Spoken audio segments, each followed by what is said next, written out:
Bonjour, bienvenue dans ce flash d'information.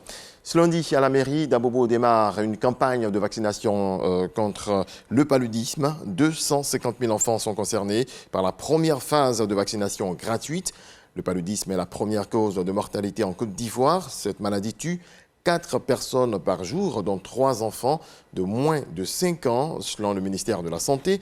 Cette campagne de vaccination concerne les enfants de 6 à 23 mois. Elle vise en priorité les nourrissons, car la mortalité infantile liée à cette maladie est importante.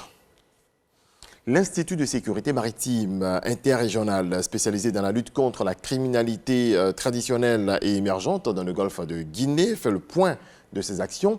Les acteurs se sont réunis la semaine dernière pour dresser un bilan et faire des projections. Victorine Yaoyobwe. La criminalité maritime dans le golfe de Guinée retient toute l'attention de nos États. L'une des réponses à cette problématique au niveau de la Côte d'Ivoire, la formation de personnel.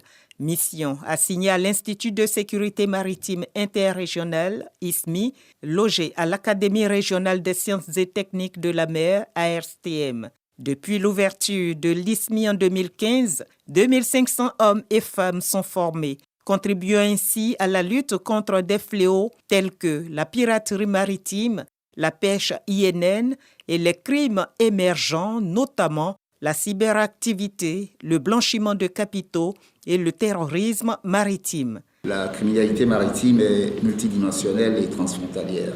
Le bilan de l'Institut est certes déjà impressionnant puisque nous avons plus de 2500 stagiaires déjà formés, mais nous devons continuer de travailler afin de doter notre institut d'un prestige et d'une crédibilité internationale.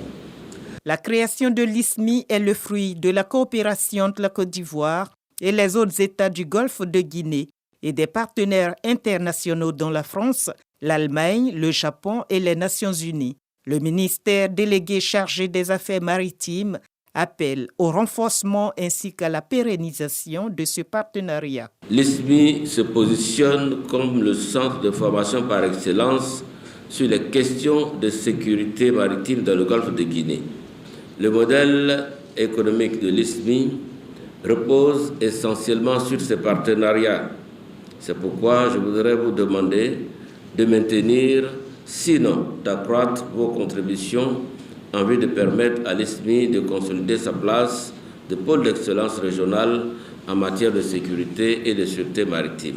Accélérer le rayonnement et la crédibilité de l'Institut de sécurité maritime interrégional nécessite un appui financier conséquent. Le gouvernement ivoirien a donc décaissé 3 milliards de francs CFA pour, entre autres chantiers, la construction du siège de l'ISMI prévu pour être livré ce second semestre 2024. Dans le reste de l'actualité, en bref et en image, le président zimbabwéen Emmerson Mnangagwa a lancé hier dimanche 14 juillet un processus de réconciliation très attendu, 40 ans après les massacres de Gukurahundi, au cours desquels 20 000 civils de la minorité Ndembele avaient été tués.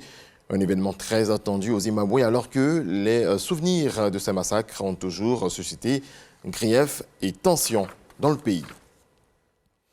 C'est jour de vote ce lundi au Rwanda pour des élections présidentielles et législatives. Les bureaux de vote ont ouvert dès 7 h heure locale. Le président Paul Kagame, au pouvoir depuis 24 ans, brigue un 4e mandat consécutif de 5 ans à la tête du pays.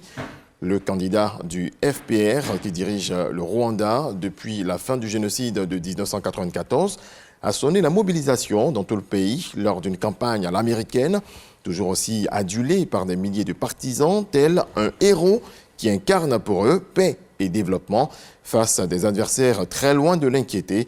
Les 2 candidats autorisés à affronter le président lors de ce double scrutin peinent à rassembler autant. Et puis aux États-Unis, des dizaines de milliers de partisans de Donald Trump se retrouvent ce lundi à Milwaukee pour la convention du Parti républicain. Une grande messe historique sous haute tension, bouleversée par la tentative d'assassinat de l'ancien président. Le lieu choisi pour la convention est un immense complexe sportif très moderne dont les murs sont tapissés de grandes photographies à la gloire du 45e président américain qui veut en être aussi le 47e. Le premier temps fort de la convention républicaine à Milwaukee viendra sûrement dès ce lundi avec l'annonce de la personne choisie par Donald Trump pour être son futur vice-président s'il remporte bien sûr l'élection le 5 novembre prochain. 3 noms reviennent en boucle, celui de l'auteur à succès devenu l'élu du Congrès, J.D. Vance, du gouverneur de Dakota du Nord, Doug Burgum, et de l'influent sénateur latino de Floride, Marco Rubio. Point final, excellente journée, on se retrouve à 13h.